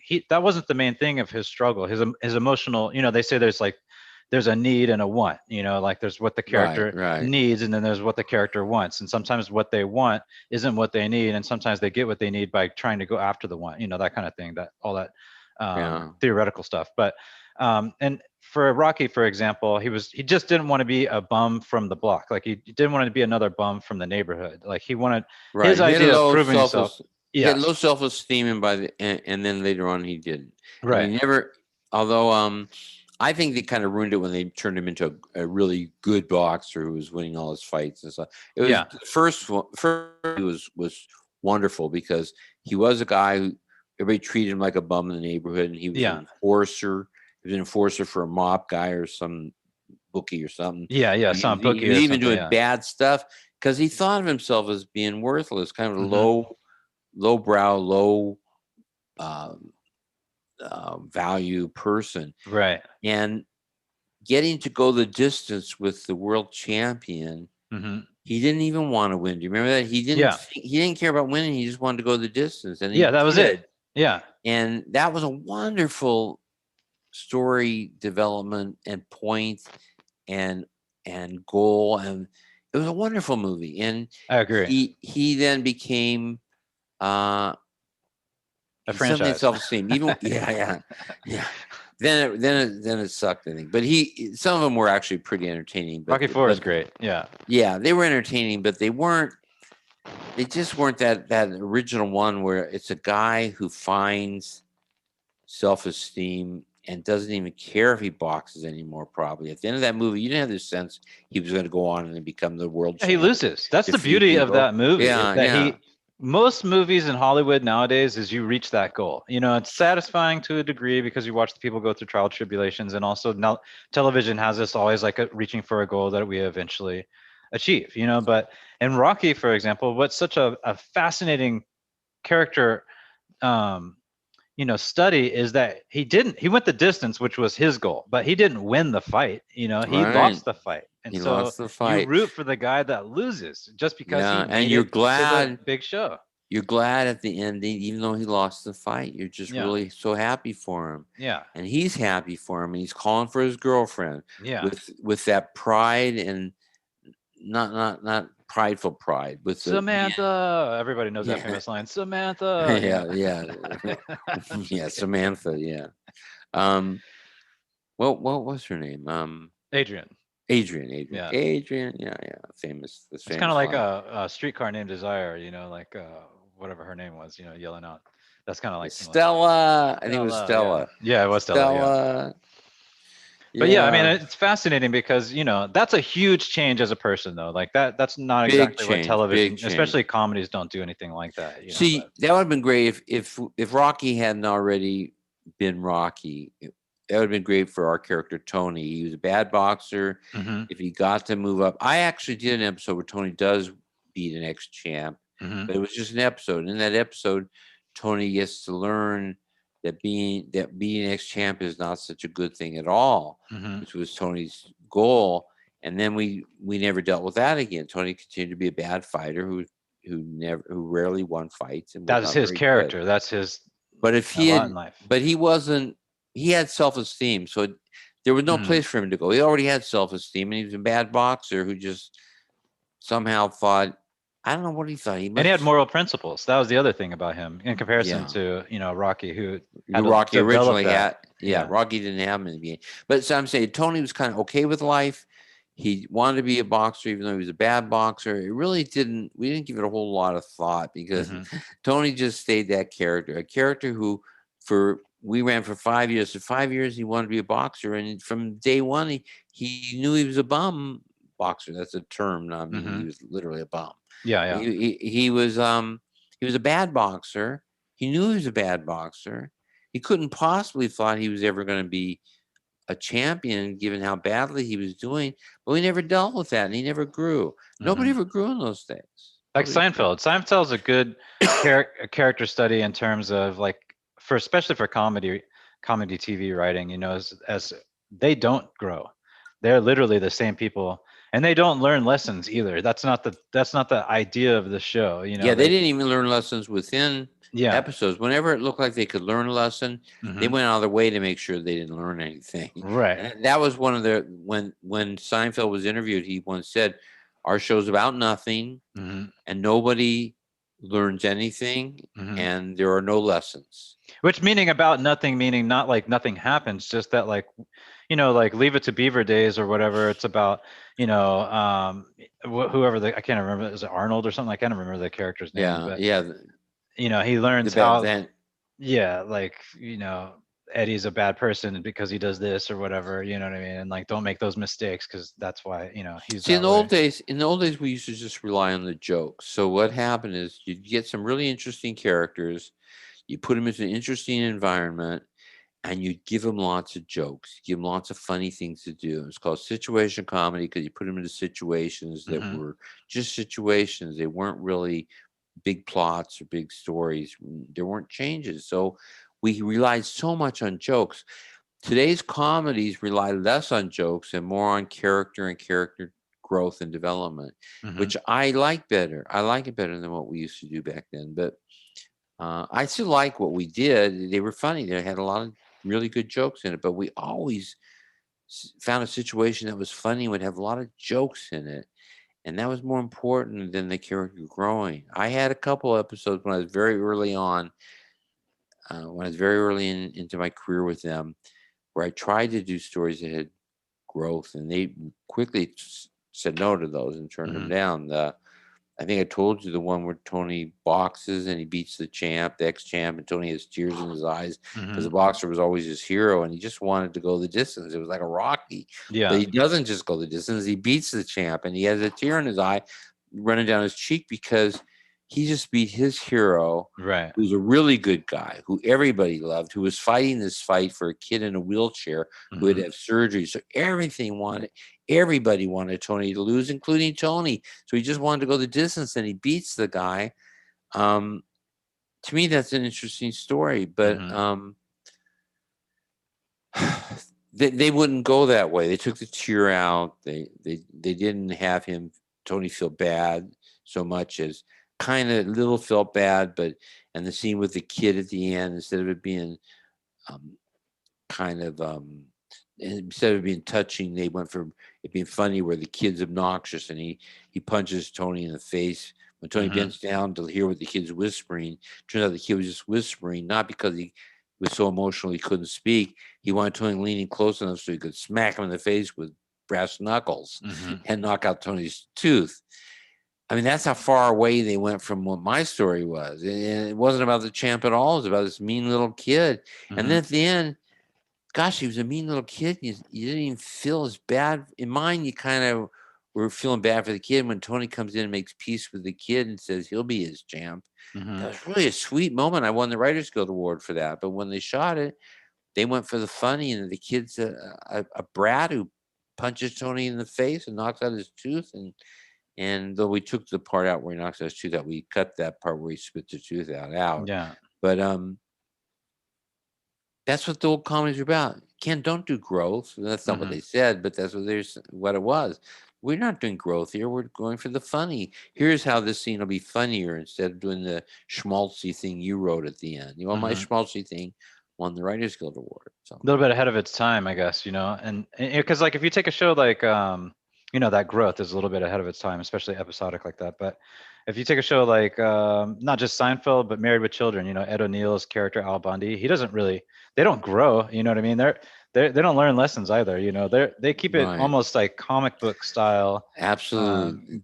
comedy, That was the formula, as opposed to and Roseanne or something like that, where they actually learn lessons and stuff. yeah, But Roseanne, there's growth, and the characters get older too. The characters grow up and change, and um, it is the growth that makes current comedy work. It's the engine of current comedies. hmm Growth. yeah, Like the Simpsons don't really grow much, although they do really funny stuff, and they come up with some really interesting ideas and kind of growth ideas. They don't even get older. They're the same. They're the exact same age as they were 30 years ago. So right. they haven't changed. They haven't changed even physically. Where on some of these other shows, like you mentioned, Roseanne, the characters the characters actually grew up. We saw them grow up from little kids to young adults. And then in the reboot, And they actually have kids of their own, and it's like that yeah, much more of a so growth. so you see growth, but one of the reasons Simpsons has lasted so long is it had the old formula, the old philosophy of your characters don't change because the audience likes who they are, and hmm they've done it for 30 years. I think it's over 30 years now. Of they're the same characters they were, and they come up with very clever, funny ideas, but they have to be really funny, odd, strange. Uh, things with twists and turns, and they got to do a lot of things because they're not growing. I think They're that animation really helps in that case because they don't age out of that. It's not like yeah, Roseanne where you physically see the people grow and there's nothing you can do. You got to write to their later, right. the next grade that they're in, because it just doesn't But to make me, that's sense. more Yeah. challenging. I would rather do Roseanne and have the kids grow and have to develop with the kids their characters hmm than Simpsons, where there's no growth. hmm Now, The Simpsons, I don't want to put it down because it's a great show in hmm terms of being clever and funny Yeah. and And they've touched smart. on everything that you could Yeah, possibly yeah, imagine, and pretty yeah, much. and they explore all sorts of things, but the Yeah. characters themselves are the same characters they were 30 years ago. hmm Now, there's been some growth. I can't say that entirely, but they haven't even aged. So the idea is how much can you grow in within less than a year's time because they haven't had a year's growth. So what we're watching over the 30 years is has to be a matter of days or months in their lives because they're not growing any. So how much growth can you have emotionally when it's about 1 month in somebody's life and you're not going to do a big event where they have a Hmm. big awakening. So, And and you they can, have had moments where there was awakenings, but then they go away. They go right. back, they fall back into the old characters. So, I think it could be argued, it could be argued that the biggest growth is from the Tracy Ullman show to their own series. That's they changed a lot between those two segments. It used to just be like pretty much Bart getting away with stuff and Homer strangling him, and that was like the yeah, catch of it all. And then in later years developed, as you can track the development of the characters more so about how the colors of the series actually change, and like it becomes more pronounced. And so then you have like those, they implanted more of the moral storytelling. they did their moral lessons, but then they don't. The characters can't grow because they don't age. Right. There's no time for them to grow. Hmm. There's no time elapse. But so they have to survive on being very funny, very um, topical, Hmm. very smart and clever, and with twists and turns. And it's hard. It's really hard work when your characters aren't growing and are aging. But I don't watch this show because they screwed me on my money in the first Right. season. So So you I made grew up my away mind. from them. That was your So character I change. made so those of you who are fans of The Simpsons, and I recognize it was and is a great show. I've never watched it, so I can't honestly tell you.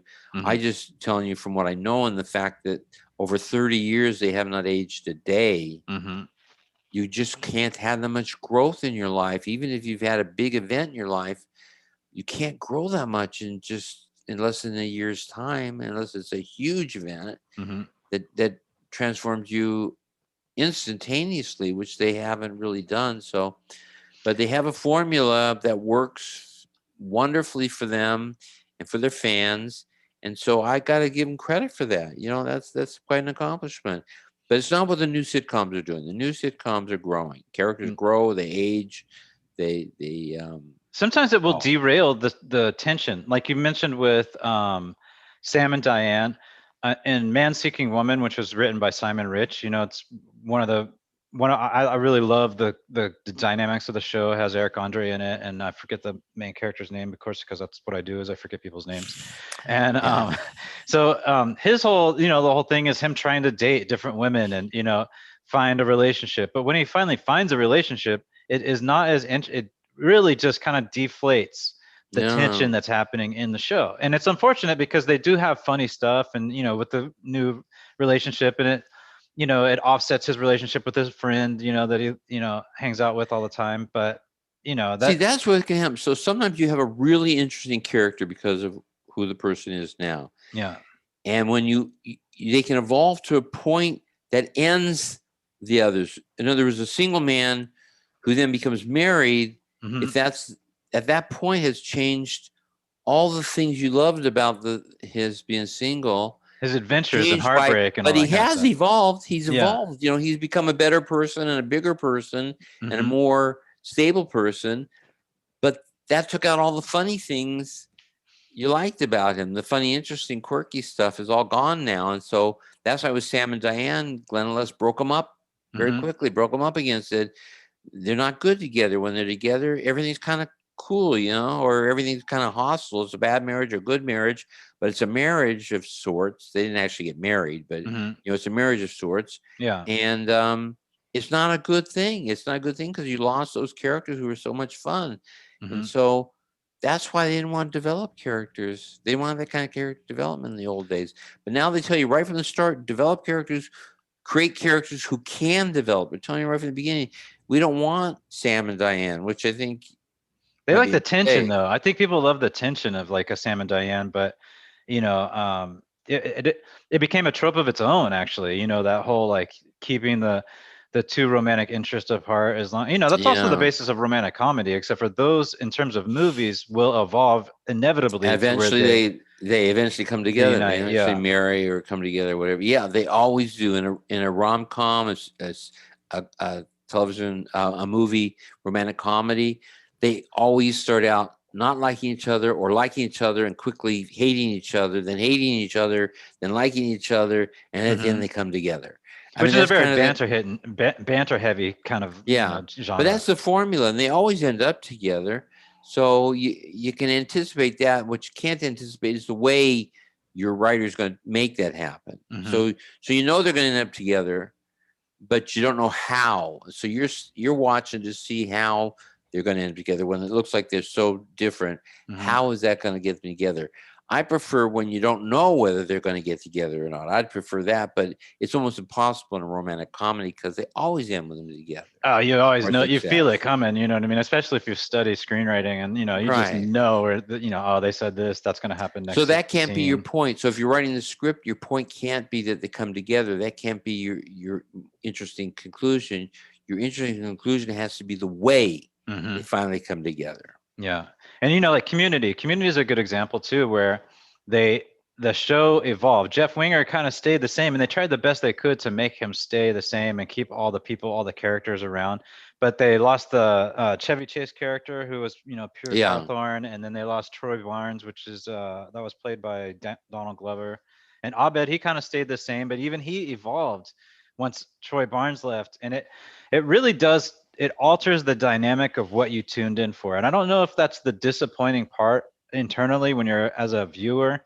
Is it that it's not that like I don't like, I like watching people change. That's why I like Rocky. Like that kind of growth is interesting to watch. But there is something about there could be a dynamic shift that happens where the energy levels are just not the same, and so it just doesn't flow the same once you have these big changes where a character leaves or something like that. And for example, like when Diane left Cheers, like, and they brought in Rebecca, that brought in a different energy, and they tried to rekindle that Diane and Sam kind of energy. But Rebecca was a totally different character, so they yeah, didn't, and she was almost asexual compared to Diane, who had a yeah, sexuality about yeah, her. So yeah. For well, between the two, with Sam and Diane, the kind yeah, of relationship. So that was they had great chemistry, Ted and in Shelley. person, So right? Yeah, in person, and I mean the characters did, yeah, yeah, and the actors to some extent yeah. in, invested themselves into those characters in a way that couldn't really happen with Rebecca and Hmm. Sam because they wasn't really the kind of same animal attraction and there wasn't quite the same chemistry. Though she was really good in the part, Hmm. Rebecca was a good character, and again, it's really great writing because they really made them always funny and they always were combative in some way or another. But the sexual tension, what just didn't radiate the way it did with Shelley and It's Sam in the fascinating too, beginning. because So if you think about, they tried to keep the dynamic where they brought in, instead of Coach, they brought in Woody. So you had a character that was, not Woody's not dumb. He's just, well, like, is like podunk basically. So he's not as worldly and sophisticated as the people who grew up in Boston or on the East Coast or what right, have you. You know what I mean? So, and then yeah, they had that Kirstie Alley. She didn't really have the same kind of kinetic sexual tension that yeah, yeah. Ted Danson But had with but Shelley. Coach was genuinely slow. Hmm. He was a sweet, stupid man. You know, Yeah, punch drunk a little bit. yeah. From a lot of reasons, for whatever reason, he was mentally slow, and what you would call stupid, or they say dumb, but dumb isn't really the right word. Hmm. Uh, but Woody was more naive and not stupid but ignorant. He Hmm. wasn't aware of things, but he wasn't really stupid. Hmm. But I remember when Glenn said, "Well, when actually the character who played Coach died, that's why he was Hmm. replaced." Yeah. But he had in his contract that he wasn't supposed to die, and he did it anyhow. So they were very Mm. upset. So Yeah, he broke his contract. he was really a sweet guy. Nick Colasanto, very sweet guy, very good at playing that character. He used to be a director even. Hmm. Uh, I didn't know that. he did, yeah, he did a lot of things. He was really good, and everybody was really broken up when he. In So he fact, had written into his contract legitimately that they didn't want the character to die off, right? no, Oh, okay. I I'm thought that just was being a serious. wise guy. No, I Oh, was okay. just being a wise guy. Oh, okay. You have me going. Oh, I had you. Aha! I got you here. So, but he passed away, and then the guy said, "Well, we don't want to bring in another character like coach. We want some. We don't want another character where we do the. They used to call them dumb jokes, where we do the Right. dumb jokes, the dumb Mhm. character, the dumb jokes. Mhm. And then they started auditioning people who were other kinds of characters, and it just didn't work. You needed that guy to play off of Sam because Sam wasn't very bright. Mhm. So it was fun to have somebody even less bright than Sam. So Sam was the smart one behind the Mhm. behind the bar when he's really was slow himself. So that was kind of an interesting It makes Sim seem more like conflict. like a the common man, like Yeah, because you do have a step down, and then when you have yeah. Fraser put in there, it's like that's the step up. And Norman, that's a good example too. Is like Norm and Cliff, they're never different. Like they don't ever they learn. Like Norm has different sections where he grows as a character, sort of, but you never His meet his relationship wife. with his mother changes a little bit, but Yeah, but yeah, but basically they those characters were the same. Carla was the same. yeah. Carla's always a Um, whippersnapper. but they were really good characters, so they're really funny, and you didn't want them to change. It was a place where you go where everybody knows your name and you feel Mm-hmm. good. And so you didn't want that to change. I used to feel sad about thinking about them growing older, thinking Mm-hmm. about the characters and the actors growing older as the series would progress to the point where it was no longer fun that Sam was this young um, womanizer, even though now you couldn't even do that part of it, to Mm-hmm. where he's kind of an old guy hitting on young girls to the point where he's just so, and now it's just kind of makes me uncomfortable. I was thinking about it, and it's to be sad that he never married or never found the right person, and he threw away his social life like that. I used to Mm-hmm. think about those things. Think, oh, I don't like that part. Let's Mm-hmm. just keep. I wanted Sam to stay Sam alone. I wanted Shelly. I wasn't there when Rebecca took over, but I wanted Shelly to be Shelly. Shelly. I wanted Shelly to be Diane. I wanted. Uh, I wanted Sam to remain Sam. I wanted Ted to not change his take on Sam. I wanted them all to stay the same because I loved the place. Mm-hmm. So it made sense, and maybe it still makes sense. Maybe one of you out there will create another series where nobody grows, and maybe that's going to work. You can point to the longest, most successful show in television, The Simpsons, or you can point to Cheers, which ran for 12 years. And all these shows say, people like it when their characters don't change. It's Always Look at all Sunny these in Philadelphia. successes. They're kind of similar like that. You know what I Yeah. mean? They're So very, so then they you could stay the say, same in a way. yeah, so you could maybe make an argument. Maybe you'll have one of the few that is not about change, Hmm. and maybe be able to sell that as a selling point. Say our show's going to be the shows where they'll come and know they always get the same character every week, and they like that.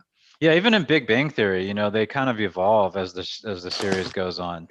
So that's something that like you see the characters kind of change. Sheldon becomes you learn more about Sheldon as a person, and like they bring in girlfriends and all that kind of stuff. So the show does change a Yeah, little bit. Sheldon had some growth, Yeah, and clearly, the relationship with Penny and not to look it up. yeah, it doesn't matter. Everybody listening is already saying it. Yeah, You idiots! yeah, they'll correct us. They already know. But anyhow, All one there person was looking. growth because that relationship grew. Uh, they all grew a bit. They all grew because even they all got married and with to their and developed. Well, Sheldon. Did Sheldon get married? No, he didn't. No, I don't think He was so. with. He had a regular girlfriend that he started being romantic with. But I'm just saying that they did have growth, but it wasn't huge growth. It was very minor growth, but it did have growth. Actually, he grew younger because he had young Sheldon. So we Yeah, reverted. then they But did that. Yeah, yeah, which was also very successful. And yeah. I when mean, young that's young go ahead. Sheldon grows up and becomes not so young Sheldon, that Hmm. that what's that going to do the series? I'm trying to think. Have there been any series where a kid grows up and the show still keeps going? I don't know. I can't think I mean, offhand of if you any. want to count, Roseanne as the reboot, where they brought back people and they Yeah, had you can think about that's that. not really Yeah, the same because you're saying like has somebody grown and then they've matured them into I guess like Full House. I don't know if you want to count Full House. There's some growth there from the from the one of the original one. twins or whatever. Oh, Yeah. So like it's hard to say. I don't. That seems like more of like a dramedy type of. you know, tool, or technique where those, what is it, the 17 of us or the 35 of us or whatever those shows are, where it's like, I guess it's called the 10 of us or something like that. I don't know. There's a lot of people in the family and they grow together, you know what I mean? And the party of Oh, 18 or whatever. I can't remember all these shows, it's not really I my go way genre. back to, I remember a show a long time ago. I was just a kid. There was a show called The Waltons, and it was about Oh the yeah, I Walton remember the family. Waltons. And the kid wanted to be a writer, and eventually got to be around so long. The show ran for so many years, and he got to be so old. People say he's either got to be a writer or he's a bum Yeah, because yeah. he's not working. He's just writing, and if he's not selling anything and Hmm. won't support himself, that makes people uncomfortable. So he has to become a writer. It's just been too long. So eventually he had to move away. He left the show and to become a writer in New York or some major city or something. But they decided, yeah, he was a boy, and it was fun that this John boy was a teenage, an older teenage boy who wanted to be a writer, and you saw him grow and grow and grow into a young man, and he didn't want to stay there, and he wasn't going to run their business, and he wasn't going to fall into the lifestyle there. So he either had to become a writer or start smoking weed and just Yeah, hanging out with his pals in the back. yeah. I don't know what, so that he had to grow. Sometimes you create a situation where the show runs long enough that your characters just have to grow, or because the actors themselves grow older, and it changes the dynamic. You just can't have a 35-year-old kid living at home saying he's going to be a writer and never working. It Hmm. just, that's a different show. You could do Yeah. that show, but that would be entirely different show. It wouldn't be the Waltons. That's actually kind of a cool thing, like about Taxi or Cheers, is like you see them at work. So when you do the pop-aways where you go to their family life, that's the oddity, Whereas like a Yeah. show where you have, so then it makes sense how they could evolve for so long at those workplace comedies, where, because it's like, yeah, you could have a job this long and still be around hanging out talking about stuff. But if you do a staircase comedy, like one of the family comedies, and like take the Cosbys or something like that, where you know Theo's gonna eventually move out, you know what I mean? Yeah, and he did, didn't he? Yeah, yeah, Yeah, so it's yeah, like, and he then you had start to. bringing up new kids and stuff, but at a certain point you're like, this show's gonna outgrow itself, and But you're so. also saying this isn't the show I signed up for. I liked Theo. I liked all these Hmm. characters. Now they've grown up and gone away, and they brought in young new people who are other people's children and other people's children, and other people have come into the show, and you say, okay, the writing's the same, the acting's the same. It still stars Bill Cosby, who mugs and winks and steals most of the scenes, Hmm. and you say, but it's not what I signed up for. It's not what I don't feel. Where Cheers never changed, and it was always a place you wanted to go. And Hmm. as I told you, I felt sad thinking about them all growing old. If the show had run 30 years, it would have been pathetic. Sam Yeah. still hitting on these young girls and never having a relationship of his own, never getting married, and never finding love really, and Carla never finding anybody, and Hmm. Norm and Cliff just drinking, and Cliff having to retire from the post office and just drinking more. And it's just, if you thought about where that extension would go, if those characters didn't change, it would be sad. But Yeah, and it's the weird that it's sad though, because it's like they do have a bond, they have a friendship, so that's not sad, that's actually really cool, no, that's that hard wouldn't to be sad. They'd find. still be friends. Yeah, yeah, yeah. But I do what it's like Cliff's mom's gonna pass away, and there's all kinds of changes that are gonna happen. And she was definitely a funny portion of his characterization and everything. So yeah. yeah, I don't know. It's just it is though, like you reach a point where it's like, okay, Sam's no longer 40s, he's in his 50s, in his 60s. And I guess if you pushed it another, another decade or two, then it comes back around, and it's like funny that he's like hitting on all these young girls, I because guess he's so, but it's a totally different show. And totally, yeah. yeah, it was, the show was, the success of Cheers was a rom-com. It Hmm. was Sam and Diane, the tension between them, the heat between them, and the denial of their attraction that we all saw was there. That was the fun of it. Hmm. And it did evolve to the point where that didn't work anymore. And Shelley chose to leave the show, and she kind of did everybody a favor in a way, Mm. because they were outgrowing their relationship. They either had to get married or break up, after that much time, and But she then it'll wasn't be treated like over. she was doing everyone a favor. I mean, she really got kind of like thrown under the bus for breaking up the band in a way, you know? Yeah, they did. Everybody was really angry at her for doing that, but as it turned out to be a very good thing for the show. I mean, So they were, you don't want to get off the gravy train, especially because you're at that point you're making more and more money per season, so it's like, that could be its own kind of addiction, I guess. yeah. So in summation, let me say this. Yeah. Today, what we really talked about was character growth, character arcs. They call them arcs, character development.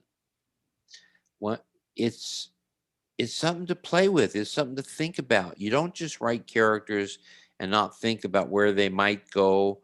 If you don't want them to grow, then make that an active choice that you Hmm. decide. I don't want this character to change. But then you If you juxtapose that by somebody else growing around them, right? And like, Yes, yeah, so yes. that's like a good way to play So that so it's all balance. stuff to play with. So this is more things for you, more ammunition. In the days of Taxi, we didn't do growth. Now you can do growth or non-growth, but it's up to you to decide that, which is more freedom for you as a writer, more creativity at your disposal, or Hmm. your whim or your choices. So I think it's a good thing. And so when you're creating your pilots, think about where your character. Do you want your character to develop? A lot? Do you want them to develop a little? And so when they ask you, when you pitch your idea, and they say, "We really like this idea a lot." Okay, Hmm. tell us about the characters. What's their arc for each Right. character? That you have an answer. And but you suggest knowing this in the creation of the show, so like, you said Glenn and Les Charles, they knew pretty much when they went into Cheers, they didn't really want the two characters to come to the Sam and Diane to come together. So they pitched that show as, the sexual tension of these two characters, and it's going to evolve, that way.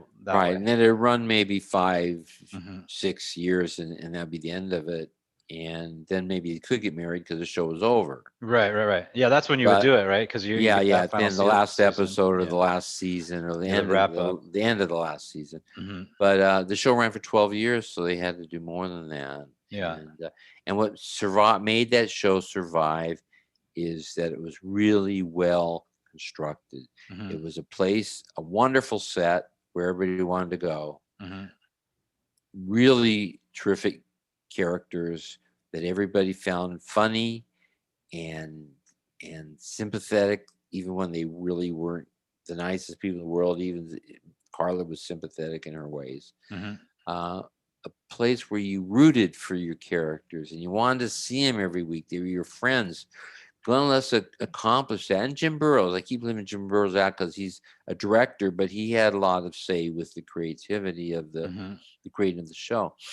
But Glenn Less wrote it, and in the creation of the show, they made the place where you really wanted to spend your time. Hmm. And so it made sense not to grow much. We don't want to leave that place. We don't want it to grow old. Yeah, as you said, it would be interesting when they all grew old. You see Norm sitting there falling asleep on the till Hmm. he's not even drunk, he's just sleeping. Or I mean, you can make a whole show about old people in a bar, but that wouldn't have been Cheers. That'd be a whole different series. Hmm. Yeah. Yeah, I mean, like, and then, that's where I was kind of thinking, like a Golden Girls kind of thing, where it's like you Yeah, have, what's her name, Rue, or I forget her name. yeah. She's The like hitting, character. yeah, she's hitting on younger men or whatever. Yeah, She's yeah. always dating at least. When at that age you think they've written her off, and she's no longer sexually viable. She's out there hitting the streets and doing whatever she wants to do, which is Yeah, fun. yeah. It was Especially fun, but juxtaposed against all the other characters that are completely like, no, we're not into that the show only ran. I don't know how long the show ran, maybe 5, 6 years, but they all were getting older, anymore. and their next step was a convalescent home But then or a 40 years rehab. later, Betty White is still, I hammering know out she's so shows. strong. Yeah, yeah, That's yeah. But incredible. those characters, you did not want them to change because they Yeah. were late in their Hmm. lives, and the next step was old age, where they start getting feeble or whatever. Hmm. That's not as much fun to watch. Sure. You can love feeble people and you can adore them, and sometimes they're funny, but I don't think I've ever seen a series that wasn't a farce about old, very, very old people, but Yeah, I think, well, Charlie Day, it's a comedy. one of the guys who from It's Always Sunny in Philadelphia, he wrote a comedy that had David Allen Greer in it, and it came out just a couple seasons ago, maybe like 2017, 2016, 17, 18, somewhere around there. Yeah. It didn't go very. Maybe it made a season. Maybe it didn't even make the entire season. But that was old folks at a home or whatever, and they were kind of like navigating that way. You know Oh, what I mean? But oh, yeah, I don't know. I mean, that's kind of our culture too. Is we tend to lean away from that. Very youth obsessed culture. But in terms oh, of very growth and euphemistic. everything, Yeah. that I think that was just a fascinating conversation about what the difference between a series arc, in terms of a character actually changing as a person, and then the episodic growth, which is also very Yeah, fascinating and yeah, can be pretty fun to yeah. write. Because every episode has an arc. Hmm. Sometimes the character doesn't change at all. Sometimes the character changes a lot in Right. that particular situation. So every episode has an arc, but what they don't ask is that they Hmm. do ask you what's the character's arc for the series, and so you should know where's your character going to start and where's that character going to end. It's important that you know that. That'd be And then, interesting if there's ever a comedy that has a Breaking Bad arc, like, and then bring him back, later, where he goes bad and then oh yeah, he yeah, comes he goes back to back. being a little bit more affable. Sure, sure. It's not been done, but there's probably a reason why that you get There's a to lot of stuff. you Yeah. get to really like, especially in television, when you used to walk into a room and television would be on, not the streaming style that we have now, but the just regular television. You get to you rely on that rhythm, and that I used to set my clock, not my clock, but my internal clock, by like when I was living in New York, like around 11 o'clock, Seinfeld would come on, and then 11:30, Friends would be on, or there's different points in my life where like MASH would come on, and sometimes they might not be shows that I would actually set out to watch. Seinfeld's different, of course, but and then I end up watching those shows and really liking those shows over the long time that I've seen, all these different reruns and stuff. So. Yeah, some of these shows are better when you binge watch them. Hmm. I kind of like binge watching sometimes, and sometimes I don't. Yeah. But it depends on the shows. The new comedies are more serialized too, where Hmm. they have we're not talking about story. We were just talking about character arcs. Hmm. Maybe next week we'll talk about story arcs because the stories have arcs too. Right. The Right. plot to the series has an overall arc. You got to tell Hmm. it where's the series start and where you see it ending.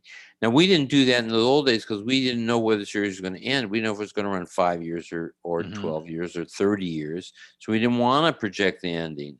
Like My But Name Is Earl, now, that kind of thing. That's yeah, something like now they that. do want to project the ending because they only want you to run 5 to 10 years, Hmm. But or most people who are doing shows they fear that the audience changes or they get tired of them, so they're thinking in terms of 5 years. So they'll say to you, "Okay, where's the show go in 5 years?" Hmm. And now you have to have an ending. You have to have a conclusion for 5 years.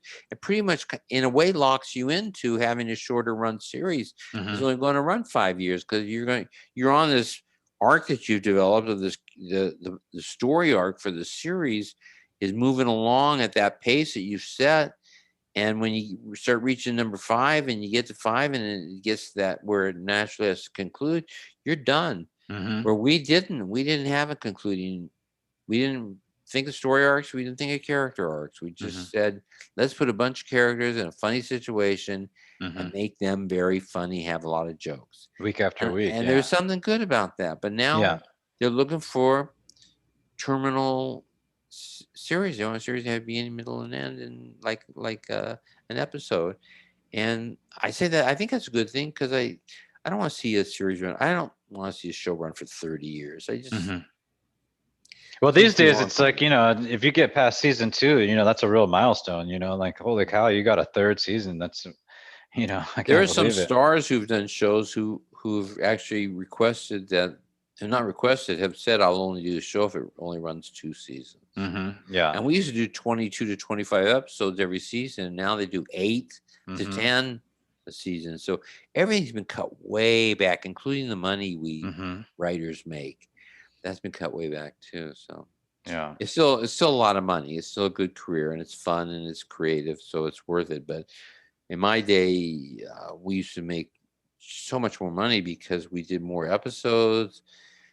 and You'd also get more eyes on a particular, like you only had yeah, four or yeah, yeah. five You're right, channels, so you're getting a right, lot right. of revenue from merchandising and commercials and stuff. Yeah, that's true. Well, each show made so much money in commercials, had such large audiences, they had more money to pay us. Hmm. So we just made more money in the old days. You'll make less money now, but you'll still make really good money, even great money. And now they have You can become huge gaps rich. between these, like, we talked about Ozark, it's like they still haven't brought up season 4, which we know I think is coming, but I think Yeah, it's been like a year. And then you binge watch, they make a show for a year, you binge watch it in a weekend, and you're like, well, where's the rest of this, like where's the rest yeah. of the series, like, so it's a different ball game these days. And we can talk about some of that other stuff later, I guess, but It's we all should changed. But definitely. the one thing I think. Go ahead. No, no, you I'll got. remember this. Okay. No, yeah. The thing that I think is really somebody should pitch old ideas. Rip my ear off Did you for get a connected to laugh. the I the do new it for a desk? laugh. If I It's knew the they new get, desk. yeah, yeah, I got a new rising desk. But if I knew people would laugh, I'd rip my ear off. I don't know. Yeah. So, The Picasso of um, comedy coming to the stage. yeah. Here we go. Wait, ladies and gentlemen, guaranteed laugh. Or was it Van Gogh? No, it was Picasso, right? It was Picasso no, it was Van Gogh that took it Van there. Gogh, Van Gogh. God, But well, that's why that yeah, didn't land.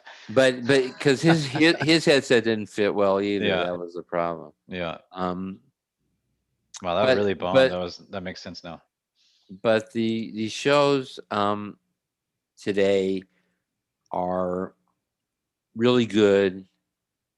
I think they're better than they were in the old days. They're different. They're different form that's better. Hmm. But I still like the old Hollywood better because I liked making a ton of money Yeah, yeah. and having fun in the process. You'll have a fun in the process. Some of you will. There are some of you who will make enough shows that you will make mega bucks, but not the mega bucks we were making. So Well, before we say happy birthday, anybody, what I was thinking is we should get some guests. I don't know if your daughter, since she's out there, in this hustling and like trying to make a way for in her own writing path, does she be interested to talking to us? I don't. Does she write comedy, or is she more in the drama? she does everything. She writes comedy. She does styling. She does everything in the Yeah, business. that's So awesome. she's produced stuff. But yeah, before we say happy birthday, I guess we always say happy birthday to somebody. Who we gonna say happy birthday to today? Well, let's see. I know my stepmom's birthday is coming up because there's Stephanie. She's got her birthday coming up pretty soon, and Stephanie. yeah, Okay, to all the Stephanies out there listening yeah, to us, both of you. yeah. uh, She's not a happy, fan. She's not a yeah. listener, so we don't have to worry about it. Happy birthday, Stephanie. Yeah, happy birthday, Stephanie. And yeah, so eventually I think we will probably get some guests on and go that Yeah, we'll route. get guests. I have friends who are in the business, some older ones, some newer ones, and yeah, we can get guests. We get Yeah, it'd be guests. fun. But Yeah, this is always fun. So I always enjoy but talking to we're, you. as I say, Ayrton and I just said let's do this, and we're just doing it, and we're Duct finding tape our and way. We're band-aids. finding our way. Yeah, Yeah, yeah. So when yeah, we'll have guests. We'll do that. We'll get some yeah, guests, and maybe we'll do something where maybe one of you could send us a script, and we'll read it on the podcast and yeah. tell you what we like and don't like about it. That'd Thumbs be down. No, I'm interesting. just kidding. Yeah, yeah. We hate this Yeah, thing, yeah. Get out of the business. and then Don't we'll even try. steal everything you put Crush on it. dreams. Yeah. Stomping people's dreams. No, Yeah, maybe no. that could be fun too. Yeah, So, that would be all right. cool, actually. Yeah, that'd be fun. So, all right. Well, happy birthday, Stephanie, and all the Stephanies out there, all of you. And yeah, I guess we'll catch up next week. And so, signing off, I guess. Have a great week, Ken. And yeah, any other parting words? No. All right, that's a great one. My favorite. All right, no, that's what you hear a lot in Hollywood. So get used to it, folks. Yeah. Yeah. Or pass. Yeah, I'll pass. Yeah, that's the soft Pass. no. Yeah, yeah, or just nothing. You heard nothing at Oh all. yeah. They That's the just point to the door. yeah, yeah. Yeah, we, Okay. we we did read it. Yeah. All right. Well, everybody take care, and yeah, we'll talk to you soon. And goodbye to your chickens. Oh yeah, yeah, yeah. My chickens are leaving, so they're definitely All on the right. way out. So long. They get a hard pass. Okay, they get a hard pass. Yeah.